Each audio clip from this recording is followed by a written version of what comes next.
Hi guys, welcome to the channel. Today we're going to be taking on Elena Bot. Now, Elena coaches an elementary school chess club. None of the kids have beaten her. Can you? Okay, so we're going to give it a go today. Black or white challenge match. So against the 1200 bot. Oh guys, by the way, I'm doing a lower level bot today because I've just had a beer. So being aware of my mental state and my potential. You got to be aware of like how tired you are and stuff when you're playing chess. Chess really brings into focus how you're feeling. Quite interesting like that. So, yeah, against the 1200 bot, we've got to show her some respect. We've got to get castled, get out the opening. But she will make mistakes, and we will get the opportunity to capitalise on those mistakes. So, this pawn is hit right now. So we can develop the knight. But often you want to get this pawn out before developing the knight. Because often this queenside pawn is better pushed, and the knight's better behind the pawn. So we could temporarily defend the pawn with a bishop and then look to expand in the centre. So they're trying to chip away at our centre, guys, but we don't really want that to happen. I think we push. Well, but then they win that pawn at the end. Maybe we reinforce this pawn with this and then develop the knight like this. Okay, because this is fine, guys, because now we've got two pawns in the centre and our opponent, well, our opponent does have two pawns in the centre, but ours are taking control of the key four squares in chess, which are these four highlighted. So we can choose to develop, I actually like developing the knight here, because if they take, we get another pawn reinforcing the centre, which we love, guys. We love a strong centre. So they're trying to get a trade.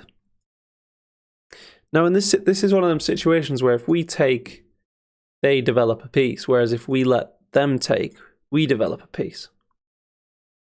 I mean, you could argue that if you take, their knight ends up on a sort of uncomfortable square. So actually, maybe we do take. But also just castling is fine here, guys. Because now we develop our queen. They're still 2 moves away from castling. Still 2 moves away. And I thought that I got one of their knights out there. That's a bit of an odd move. So we can push in the centre, which also allows us to develop the bishop with tempo. You should always try and develop with tempo, guys. Especially when the opponent moves the queen out to a square where it can be attacked. Okay, so yeah, they can just push the pawn and defend. Not a big deal. Now I'm going to play this, guys.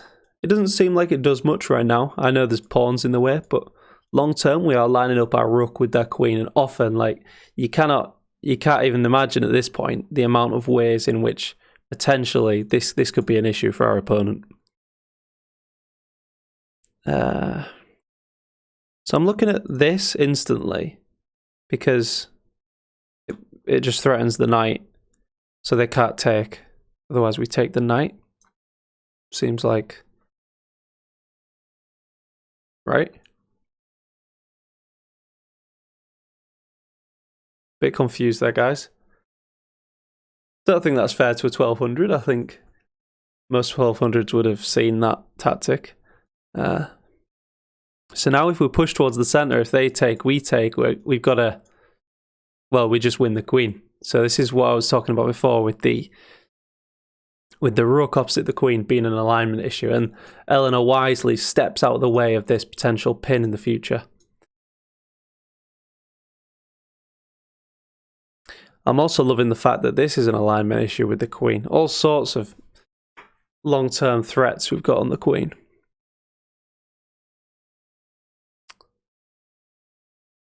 I'm just looking at this rook and noticing it is quite weak on this diagonal. But if we go here to hit the rook, they just develop the knight and defend. So I'm thinking, is there a way we could... It'd be lovely if we could put a pawn to this square to stop the knight coming out and defending the rook. But it's a bit too hopeful. It's a bit too long term, I think. But now we can create even more issues. Let's just bring a rook. So we've got issues with the queen and rook, issues with the king and rook, issues with the bishop and queen.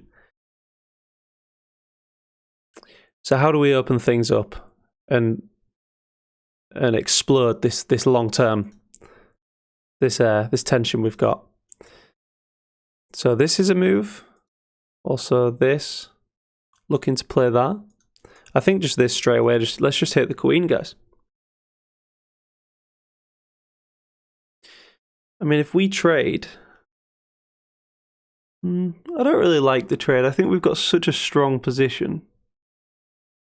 We just go here and maintain vision on this square, because now we can just push.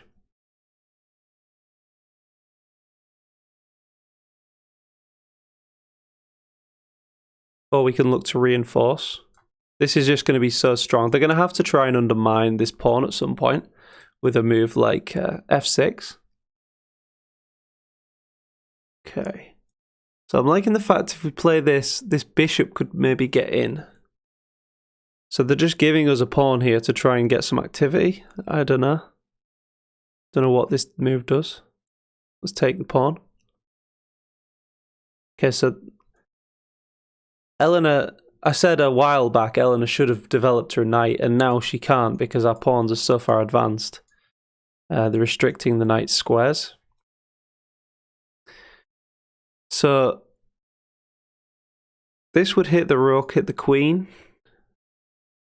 If we trade the queens at this point, I think we're winning. We're up 3 points of material, so this should be winning for us, especially with this passed pawn here. So does that achieve anything? I don't think so. I think here, looking to get this move in, it's a threat. Always good to move with an idea in mind, a threat in mind, guys. Don't want to do any of these willy-nilly moves.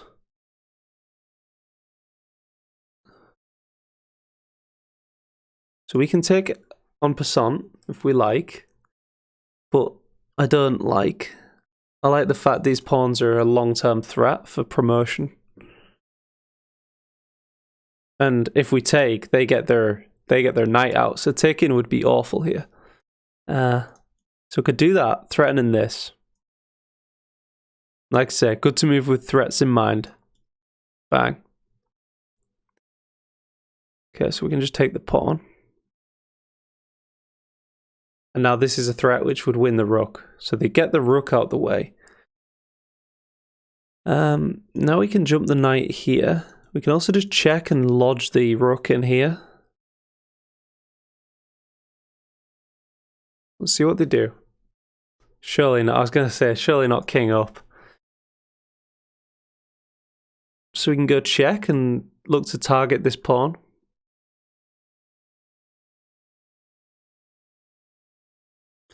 Can't take because they take, but we can take this because this is check. Take, but then they take the pawn. We can't actually defend this, but well, we could go like this. And then if they take, we've got this. Winning the rook. Yeah. I want to maintain this pawn center because it's doing such a good job of killing this knight. So I know we're only 4 points up, but we're almost 7 because this knight's worth 3 and this knight's worth nothing at the minute. So this is not a fork. This is still check though, so it's just a free check.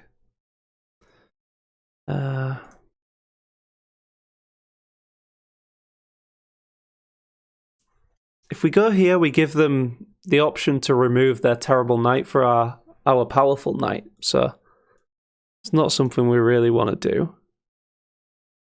We've also just got check. Good. We can almost start to just ladder Elena at this point.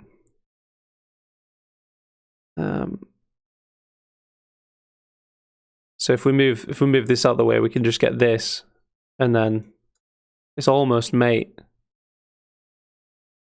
How do we clarify this?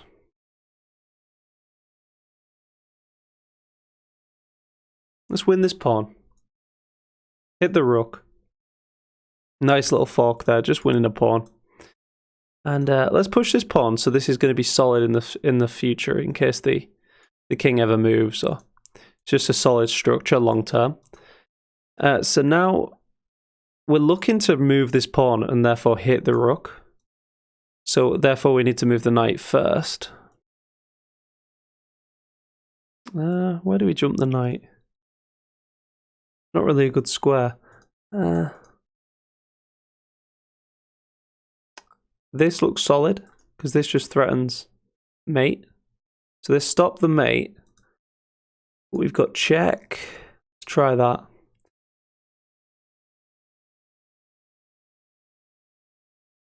And this isn't quite mate, so here they go here.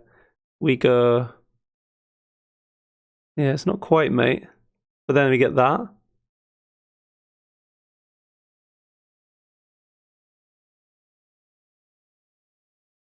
Do we take with the pawn? Let's take with the pawn. Alright, so now... No, we still don't get this fork. I'm trying to make this fork happen, guys. Let's just get this knight out of here. Hit the rook. And now we can just push the pawns. And now we know what we're doing. We've got a simple win now. Okay, that's sort of a desperation move from the bot. Sacking that knight. So I always said that knight was bad, and eventually she had to sack it for a... Was it for a pawn? Yeah. Pretty desperate times for Elena. So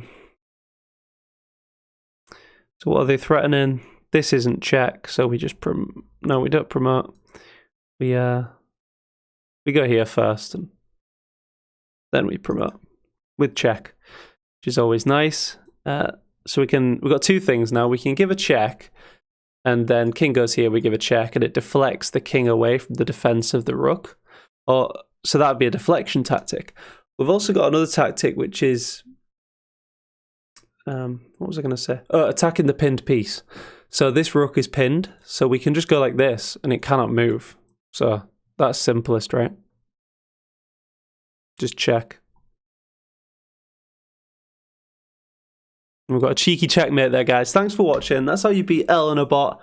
Yeah, we've got tournaments every week. Join the Discord, link in the description. It's free. It's just a community where we talk about chess, and we have weekly tournaments. So I'll see you there. Cheers.